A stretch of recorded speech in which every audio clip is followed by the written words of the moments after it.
do, when immigration started, people came here to work.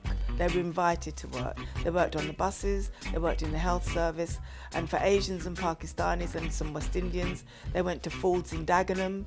That was a huge employer of immigrant work labour. So people came to work. We were working class people.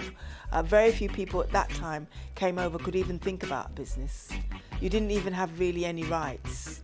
You know, you just fought bit by bit, day by day, to get a job, to get economically sound.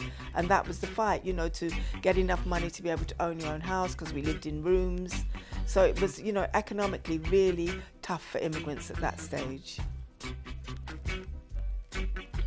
So the community itself, I mean, they formed the whole thing of Susu, you know, where people save their own money. The parties were a big source of income. I mean, even me in Race Today, a decade later, we had parties where we would sell beer and wine, you know, we would sell alcohol.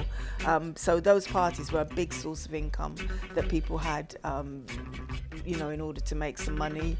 And people would cook, but at that time a lot of the cooking was in people's homes. The whole West, you know, takeaways, that didn't arise, not at all.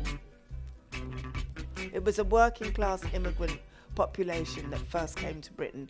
Even if you were middle class and educated, like Darcus was, he was educated at a public school in Trinidad.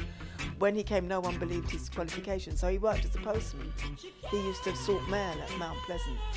So he, you know, people came into working class jobs. The closer we need, the tighter it fits, and the chills stay away.